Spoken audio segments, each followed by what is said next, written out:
अभी हमारा हॉस्पिटल्स के साथ टाई अप हो रहे हैं, होटल्स के साथ टाई अप हो रहे हैं। इसके बहुत सारे बैंकों से टाई अप कर रहे थे, बट हम सुविधाएं नहीं दे पा रहे हैं टाई अप करने के बाद। तो इसलिए हमारे मर्चेंट एजुकेटेड नहीं है, लेकिन काम करते हैं। वो रिटेलर 20 कंपनियों के साथ काम करता है एईपीएस पे। और बिहार में और बेहतर करेंगे, हम अभी कर रहे हैं और इससे बेहतर करने की कोशिश करेंगे। तो 6 साल कंपनी की हो गई है जी 6 सर। साल के बाद बिहार में आप अपने सहयोगी के साथ मीटिंग की है, कैसा अनुभव? सर बहुत अच्छा अनुभव हो रहा है। पहले संपर्क यात्रा में भी आप लोग आए थे, काफ़ी लोग तो देख के आए थे हमारे चैनल को, कि मीडिया आई थी कि क्या है ये कंपनी, कैसी कंपनी है, ट्रस्टेबल है, ये फ्रॉड कंपनी है, कहीं ऐसा तो नहीं कि बिहार में कोई फ्रॉड करने जा रही है, ऐसा कुछ। तो काफ़ी लोग आए थे, तो उसमें भी बात हुई थी मेरी मीडिया से।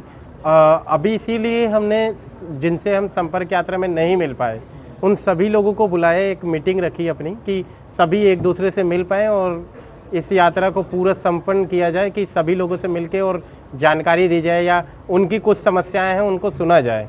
इसलिए ये एक मीटिंग रखी है हमने, और बिहार में और बेहतर करेंगे, हम अभी कर रहे हैं और इससे बेहतर करने की कोशिश करेंगे।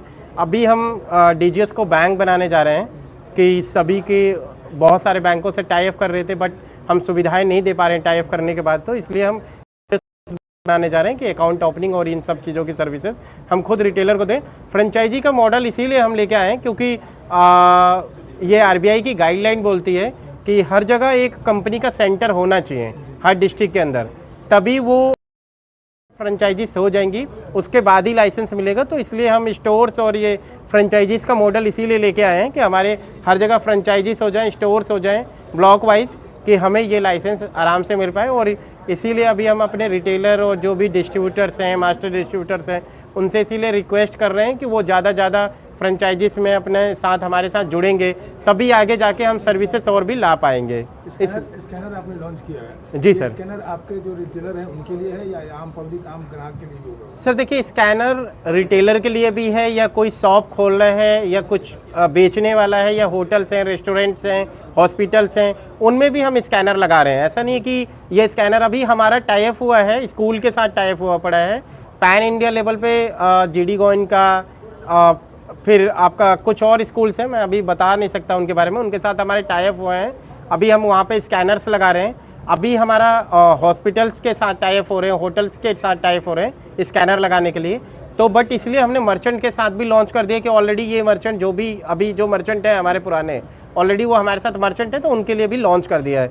अभी हम कुछ विद्यालयों के साथ बात भी कर रहे हैं जो हमारे मर्चेंट एजुकेटेड नहीं है, लेकिन काम करते हैं, वो उनको ये काम के बारे में एजुकेशन नहीं है। तो हम उनकी ऑनलाइन क्लासेस स्टार्ट करवाने जा रहे हैं, जिसमें हम एजुकेशन भी प्रोवाइड करवाएंगे उन्हें।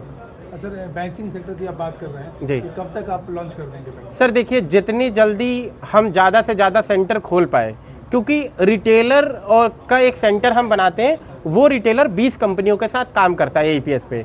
लेकिन ये क्या होगा कि हमारी खुद का एक मॉडल होगा, उस मॉडल पे रहेगा, तभी हम आरबीआई के गाइडलाइन में आएंगे और उसे हम फील करेंगे कि इस डिस्ट्रिक्ट में हमारे ये फ्रेंचाइजीज हैं।